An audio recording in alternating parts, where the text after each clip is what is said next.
everyone, how's it going? My name is Jay and welcome to the channel. Today we're back here in Sannikovland in Planet Zoo.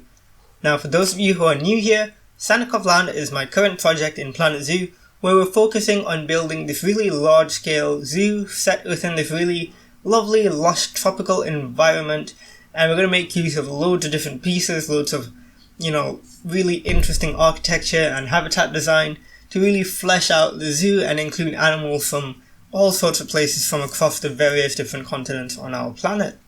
If you do like the sound of that, if you like the content that I'm putting out, please do consider hitting the subscribe button, and of course, do like the video if you enjoy what we're doing today. And of course, I want to thank everyone who's watched the previous videos and left feedback and comments. It is honestly really great and so helpful for the progression of this series. So I just want to say a huge thank you to you guys. And just keep it up, guys. I really do love hearing from you, and it just really makes my day. So thanks so much for that. And without further ado, let's get into today's episode. So as you may have noticed from the title, today's animal is going to be the absolute largest that we've included in the park so far, the Indian elephant. We're going to introduce a herd of Indian elephants, 7 of them to be precise.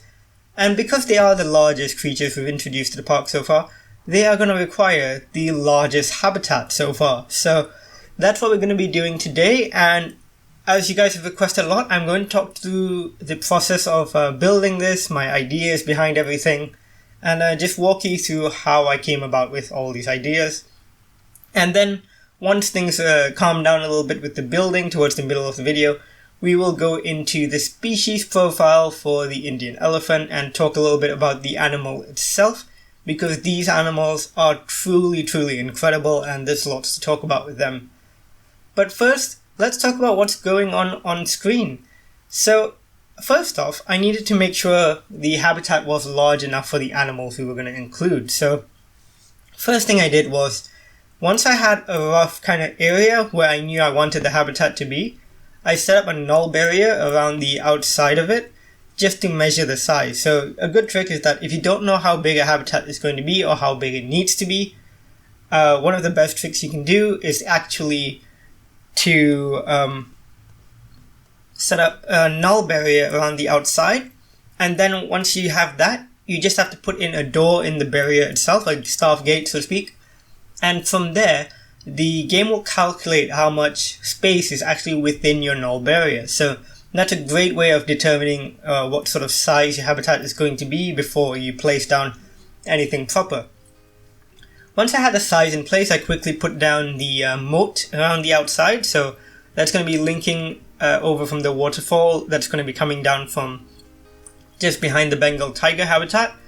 Remember how we placed in this sort of artificial waterfall pipe situation? So yeah, we're going to make use of that. And one thing I really wanted to do for the Indian elephant habitat is have an elephant house. So a structure that's going to provide shade for them, have a place for them to kind of, just chill, enjoy themselves and rest between being outside, and of course just giving them lots of space to hide away from guests, because these guys can get stressed in captivity, and we will talk a little bit more about that towards the species profile. So what I want to do is create kind of a pseudo dome. It's not really a dome so to speak, it's more of a bowl with a flat top, if that makes any sense. So the trick I did here is that it's quite a common trick. You will see a lot of other Planet Zoo YouTubers do it as well, and one of the I think the lady designer, if you follow her, she does great work by the way. I really love her builds. She does really great tutorials on how to build domes and similar things like that. So the gist of it is, you only have to build one component of your dome or your building. So just basically build up like a sliver of the wall. Make sure you do all your detailing at the earliest stage possible. So just build up that one sliver and that one piece of roofing as much as you can. All the details, include them from the start. What I did was I built up this wall that kind of curves outwards using many of the wooden pieces, a lot of them from the New South America pack, and some of the basic Planet Zoo plank pieces. And once you're satisfied with your wedge, well, it'll be kind of a wedge shape. As you can see on screen, the roof does taper in a little bit towards the end. Once you're happy with that, duplicate it, rotate it 90 degrees and put it where you want the other end of the wall to be. And once you have that, all you have to do is select the whole thing and rotate it slowly, making sure the edges line up. Like you can see on screen right now, I've tested it a few times and I just want to make sure like everything's alright, everything fits. You may even notice that I tested it a few times, deleted it, tested it again, just to make sure everything's perfect. It will never be truly perfect because it is very, very difficult to get that kind of detail without things overlapping. But as you can see on the screen, once you rotate it, you can select everything, rotate it again, and you can see you start slowly building up this massive dome structure. Now, I'm not explaining it particularly well. If you want a good explanation, I'd suggest looking up the Lady Designer's dome tutorial, or I believe Rudy has done one, maybe? Rudy Venkamel, he does amazing work in Planet Zoo as well. Really love both of their channels. Another really great builder who does similar dome type structures, a lot of spire work, that would be Silverette. He also does great work, so do check his channel out. They all have tutorials and kind of explanations on how they build things within the game, which are really, really useful, so please do check those out. Now, once I had my structure in place, I obviously had to, make holes where the elephants could enter. So I did that, and then I duplicated the whole building, as you can see, because I wanted multiple of these like hut type areas, the elephant houses, and I wanted them to connect in the middle as well. So that's what you're going to see me do in just a little bit. So what I did was I selected one of the segments and I just separated it from the dome. Well, I copied it out from the dome basically, and then I kind of lined it up a little bit, thought about where I was going to place it, split it from the group, and then you're going to see me build it out to create a kind of corridor for the elephants to walk through. You may have also noticed throughout this whole thing there's this white elephant cutout, the sign that's just kind of hanging in the middle of the field. Those are almost life-size, so they're actually really great for measuring the height of the elephants so that they can fit into these elephant houses. So that's what I used them for. You can see this is basically the same process, except much simpler because I'm not building a dome, I'm just building a corridor.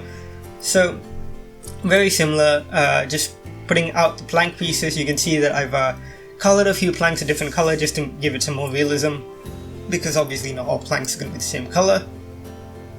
Introducing more of these Planet Zoo planks. They're very thin and very good for detail work. Duplicating it over, and now you see you've got a perfect little corridor. All I have to do now is just line it up with the other building and line it up with the second building, and there we go. We've got a perfect corridor that links the two elephant houses together. Actually, the corridor was a bit short, so I did duplicate the corridor over. And here's just me tidying up all the little pieces in between, of course, because you are going to have like overlap and a bunch of like pieces that stick out a little bit, so it is always worth just going in and cleaning up your structures towards the end. There we go, so I just duplicated the whole thing, made it a bit longer. Ooh, and I didn't want it to just look like a straight corridor, I wanted a bend in it, so that's what I did here. And to achieve the bend, of course, I just rotated it about 15 degrees, and then what you see me doing here is just creating that turn with the little planks. It's not perfect, but it does look pretty okay from a distance, so that's all that really matters. And this is also a good space to introduce two more entrances, two more holes where the elephants can enter the elephant house. So that's what I did as well. I might actually upload this elephant house to the workshop if you guys would like, so let me know if you do want to use it in your parks.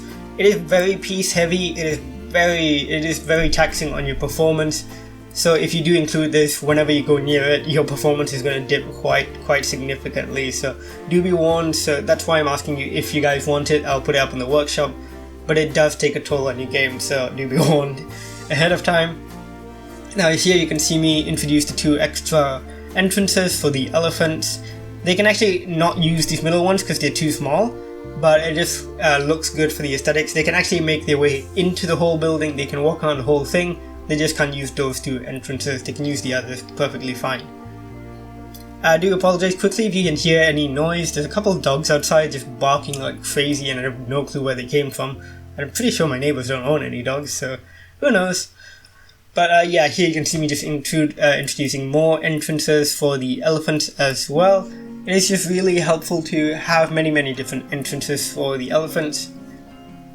But with this comes pretty much the end of the really intensive building part. A lot of the rest of this video is going to be me building the viewing areas, the habitat itself, just introducing like habitat pieces, a lot of rocks, a lot of foliage. Well, not a lot of foliage, so I'll talk about that in a bit.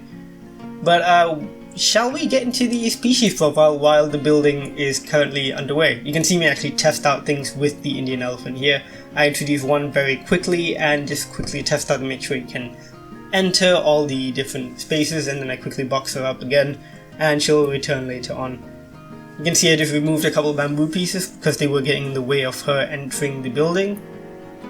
But yeah, shall we get into today's species profile? I'll just pop it up on screen right now. And here we go. This is the Indian elephant. So that is Elephas maximus indicus. So this is actually one of 3 subspecies of Asian elephant. So the Asian elephants range across most of Asia, of course, and they are interesting animals, very interesting. They're very shy, they're quite different from the African variety for a variety of reasons, and we are going to learn about that today. So first off, they are endangered according to the IUCN, which is a little bit sad. These guys are truly incredible animals, and one of the good things is that there are so many elephant conservation efforts going on right now in the world to protect these beautiful animals. So if you know of an elephant charity, you definitely support them. In my country, Malaysia, we actually have Indian elephants, native, which is why I think that the term Indian elephant is a little bit misleading, because they do spread across lots of South Asia and Southeast Asia. In fact, they stretch right up into Borneo even. Though I will talk about the Bornean elephants in a little bit. They are very interesting because they're pygmy elephants. Now that's cool, so we'll talk about them in a second. But let's finish up with the Indian elephant first. So these guys get up to 5,000 kilograms, that's 5 tons, which is heavy. You don't want to be stomped on by one of these guys. And they get about 6 meters long, about 3.5 meters at the shoulder if you're measuring height. As far as habitat is concerned, rainforest, dry forest, deciduous forest, a lot of grassland. They usually tend to stick towards sources of water as well. They don't really like to stray far from water, which is again represented in the game as well, because they need a water requirement. They love the water. They live up to about 60 years or so, which is quite impressive. Very long-lived animals. Their diet is comprised of leaves, seeds, fruits, and primarily grasses. They also really enjoy crop plants, so like just any sort of crop plants like banana trees and stuff like that, which actually can cause issues because then they venture into human territories looking for food, and of course that is unfortunate because we have the issue of human-elephant conflict, which is a huge issue here in my country as well, in Malaysia, because in lots of agricultural land, elephants wander in by accident, because of course this, originally that was the elephant's actual territory. It's not human territory. We just wandered in and it randomly set up like agriculture. So like not to play devil's advocate, of course there are reasons why people build agricultural estates where they are, etc.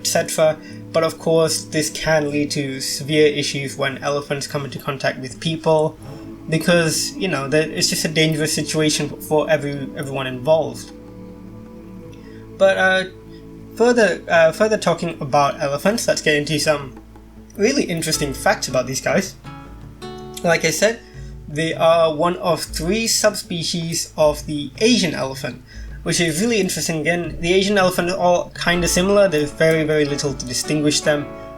But like I talked about a second ago, the Bornean varieties are fascinating. I've had this is one of probably the coolest memories I have. I have honestly been so lucky to actually have had I can't even say it, but basically I've had a really great experience. I managed to see Bornean pygmy elephants in the wild. I visited, because it's part of my country, the Kinabatangan River in Sabah, which is a state of Malaysia. I went there back in 2009, back when I was really young. And I went there with my family. My dad does like environmental work, that sort of thing, so we got to go there. And we went on a boat down the river, and you saw these pygmy elephants just foraging by the banks of the river, and it was amazing. So the Bornean variety is really weird because they are tiny. Well, not super tiny, but basically they're about 25% smaller than the average Asian elephant. So that's really interesting. And they're a lot more forest-based. They don't really go into grassland environments. They really like the forest. And to this day, it's really not that well known how they got there. There's a theory that there was a Bornean prince that might have introduced them a while ago for some reason. But it's still relatively uncertain how they got into Borneo. They are again quite threatened, same as all the other elephants. But they are incredible, and they are so cute too, because they're just like a little bit smaller, and that just makes them so cute for some reason. But if you find that interesting, the genetics of the elephant subspecies, their distribution, all that sort of stuff, I do recommend you look into them, because there is a lot of really, really interesting stuff about them that maybe a lot of people aren't super aware about. I wasn't really that aware about all the different, phylogenetic arguments for what makes an elephant species and stuff like that. It's all very interesting stuff. And if you're interested in biology, please do check that out. So back to the Indian elephant itself. These guys can spend up to 19 hours a day feeding, which sounds like the best life, just eating constantly. Like, that's amazing. And they can eat up to 200 kilograms of plant matter. That is like 3 times my body weight. More than 3 times my body weight. Imagine eating that much a day. That's insane. And because they eat so much, they're considered mega herbivores. And mega herbivores are kind of like vital to the forest ecosystems because they essentially act as gardeners. As they eat stuff and they poop it out elsewhere, they're spreading seeds across the forest, and therefore spreading plant growth. And they are vital to the health of a rainforest, which is another reason why it's so important to conserve them. And why, elephant conservation, when it doesn't work, it can have tremendous consequences for the whole ecosystem, not just the elephants themselves. Some really interesting facts about their biology. Their trunks consist of up to 100,000 muscles. That is insane. Just the trunks alone, because these trunks are prehensile, and that is one way you can actually distinguish African and Asian elephants. Asian elephants have one sort of like finger-like muscle at the end of their trunks, whereas African elephants have 2. So that's one way to notice what's the difference, but they do look pretty different anyway, so you shouldn't have trouble distinguishing them. The major ones, of course, being the ears. African elephants have huge ears. Indian elephants have slightly smaller ones, and of course the coloration. Asian elephants are a bit darker usually, with more pink along the trunk. Going back to their biology a little bit, these are incredibly intelligent animals. Incredibly intelligent. They just, like, if you've ever looked into the eyes of an elephant, you can tell there's this thought, like it's processing what's going on around it. It is considering everything, and these guys are honestly so emotionally capable. And this is not me trying to anthropomorphize these animals, not like making them out to be more human than they are. These are just really genuinely incredible animals when it comes to emotional displays. They exhibit so many interesting things like altruism, where they help each other out. They display compassion, grief. They actually experience grief when a member of their herd dies. They express like genuine, love and compassion for each other, which is honestly incredible. And they even use tools, which is fascinating. That like so many of these things are really, really incredible about these animals. But which brings me to a very interesting moral dilemma with introducing elephants to captivity. Now, if you know me, I am very much a pro-zoo person. I think zoos are necessary, and when zoos are good, it is brilliant for the animals, it is brilliant for people, and the benefits just so countless essentially. But when it comes to animals like elephants, it gets a bit tricky, because elephants are not known to do the best in captivity. In fact, elephants can struggle a lot, and this comes down primarily to a few things. One, boredom, because they are, like I said, incredibly intelligent animals. They need a lot of stimulation. They need enrichment, they need, large herds, they need to have environments to explore. And that's the second thing, is that it is quite impossible to provide the adequate range for these animals in captivity, because they range such huge distances in the wild. They travel massive distances, hundreds and hundreds of kilometers over a year. They can go all over the place, and that's so important for them. And it's why elephants in captivity struggle so much. And there are other reasons as well, and this is, again, like I said, a bit of a moral dilemma for me, because, well, it's just moral dilemma in general, not just for me obviously, but in zoos in the world, they are all over the world, they are trying their best to make it so that elephants really enjoy their time in captivity and have a good life. One, again, great example is Singapore Zoo. Like, I bring up Singapore Zoo all the time, that's because they do it right, like they do it really well. And you can tell the elephants are getting really extremely good care, and they're getting lots of enrichment, they're getting a lot of space, they're being allowed, they're being led on walks and stuff so they can explore more of the zoo and stuff like that. But again, it is tricky with animals like this. My opinion regarding that whole question of elephants and highly intelligent animals in captivity is that they should be always rescue animals. They shouldn't, be captive bred for the purpose of being in captivity. They should be captive bred to be released and etc. But of course not for the purposes of being in captivity. And zoos should take the utmost care in giving them as much enrichment as possible and as much space as possible. I don't know if we can ever truly replicate that, that experience for elephants in captivity, but we can try our best. And for a lot of elephants, they don't really have the option of being in the wild anymore. Right now, their habitats are being threatened by poachers, by agriculture, so many things, and captivity does provide them with an escape from all that.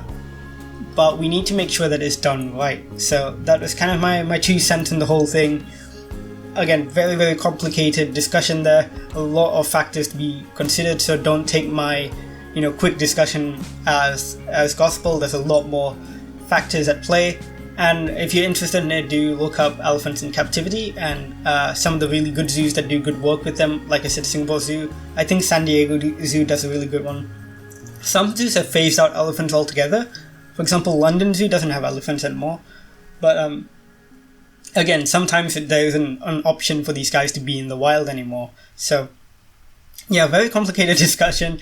Sorry for getting super in-depth, but I feel like it's a discussion that needs to be had. And if you're interested in animals, you're interested in zoos, it is very worth talking about this sort of stuff. So yeah. Anyways, back to what's going on screen. You may have noticed I've been building a lot while we're talking about the animals. And a lot of it, again, like I said, was very basic building that you've seen me done before, introducing viewing areas, canopies.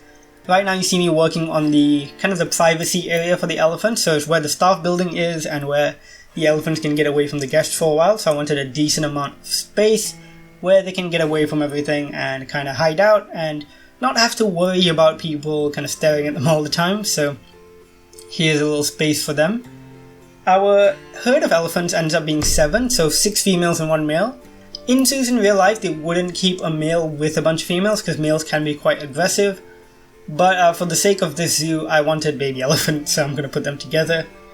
Like I said, in real zoos, only if they're doing captive breeding would they introduce a male and a female elephant together. And even then, they do it in a very controlled manner. They wouldn't just lump a male in with a whole herd of females. That can be quite dangerous. Because, like I said, male elephants can be quite aggressive animals. Anyways, with the staff area complete, I believe there isn't there's not that much that I'm doing afterwards. You're gonna see me start to introduce elephants here and there to just kind of measure up whether they can enter all the different spaces and all that. It is super useful to introduce your animals early on, like I said in the previous episode. That does help. Here you can see me just finishing up some of the perimeter walls in the privacy area, so that of course the guests can't see into it. One thing you may have noticed that I did before this actually is that I put up a little bit of a guest path around the main elephant house, and I removed some of the bars in the elephant house walls so the guests can actually look inside. Because in a lot of zoos they have viewing areas inside elephant houses so that you can see what they get up to in their little houses. I wanted elephants to have more privacy here, so I just gave them a few little holes to see through and not much more else. Here you may also notice that I've done lots of rock work in this habitat. I wanted it to be more of a rocky habitat. One thing you may notice in zoos if you go is that their elephant habitats rarely have much foliage. And that's because elephants will eat everything. And anything they don't eat, they will trample. So I would say the foliage that I end up including here is probably a bit much actually for the animals. Because chances are, those elephants would trample the crap out of it and eat everything else, you know? And but I try to limit my foliage use. You know me, I really like my foliage, so I end up probably using quite a lot of it. And unfortunately that probably isn't super realistic. I do think it looks nice at least, so there's that. And here you see me just finishing up the staff building. There isn't an awful lot left in this episode. I believe, the majority of it is me introducing foliage, creating a few canopies for the guest area, and not an awful lot else. But anyways, this episode is coming to an end, so I'll talk a little bit more about some of the stuff I've been doing behind the scenes. So, one interesting thing I've been doing is that I got a lot of your feedback in the previous episode, and for the next episode, what we're going to be doing is filling up that empty space between the South American section and the Indian section with a tiny little reptile / invertebrate house, which is going to feature all our South American exhibit animals, which are the smaller ones. Of course, for those of you who are unaware, those are all the animals in the little tanks, like lizards, snakes, etc. Here's the thing though, I severely underestimated how many exhibit animals are South American. It is 12 entire animal species. So the next episode is going to be us introducing 10 of those 12. Because I don't know why I stopped at 10. I just left out a couple which I thought were a bit less interesting. A couple of the spiders I think were just a bit too much. I didn't have the space for them. And 10 I think was an alright number anyways. It's going to be a very interesting episode I think. I have no idea how I'm going to do the species profile for that. I think I might do mini species profiles. So just very quick facts so that I don't completely overwhelm you guys with information about 10 different species. So I do hope that works out for you guys. Besides that, we are pretty much finished with our South Asian section now. So really hope you guys have enjoyed this part of the zoo. I really have. I like how forested it is, how dense and it feels like you're exploring a jungle. I really like that kind of vibe. I really love the water body that kind of flows right through the whole of this section and ends in the waterfall in the elephants. Speaking of which, I actually put down the elephants have that one enrichment item that is like a steel bar with a waterfall coming out of it. I put that under the main waterfall, and the elephants actually really loved using it, so it looks like the elephants are going to have a little bath under the waterfall, which is so cute. Really love that. But yeah, that's the end of the Indian section.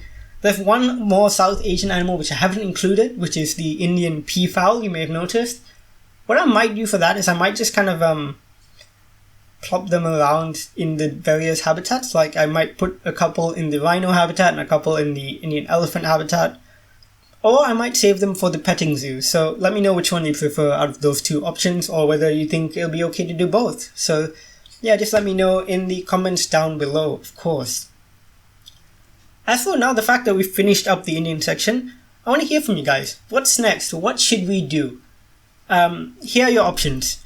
We can either do the Southeast Asian section, which honestly is 2 animals basically because we don't have very many. So the Southeast Asian section would be pretty fast. Or should we get to work on the petting zoo? Those are the 2 options for now. There's going to be obviously a lot more sections, but those are the 2 I'm planning on working on next. So let me know in the comments down below which one you prefer, which you think I should do next. Anyways, that's basically it for this episode. I really hope you've enjoyed.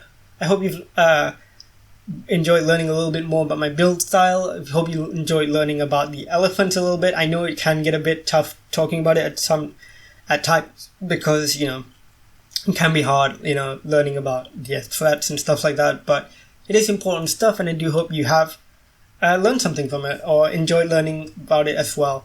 And of course, contribute your own thoughts and discussions in the comments down below. I would really love to hear from you guys regarding that whole thing.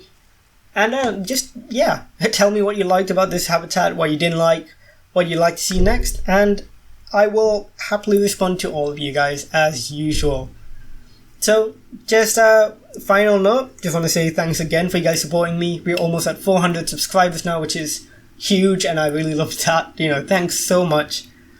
And subscribe if you do enjoy this content. Like the video if you did like this video. Yeah, of course. Comment down below and chat to me. And of course, I will see you guys in the next one. Bye guys.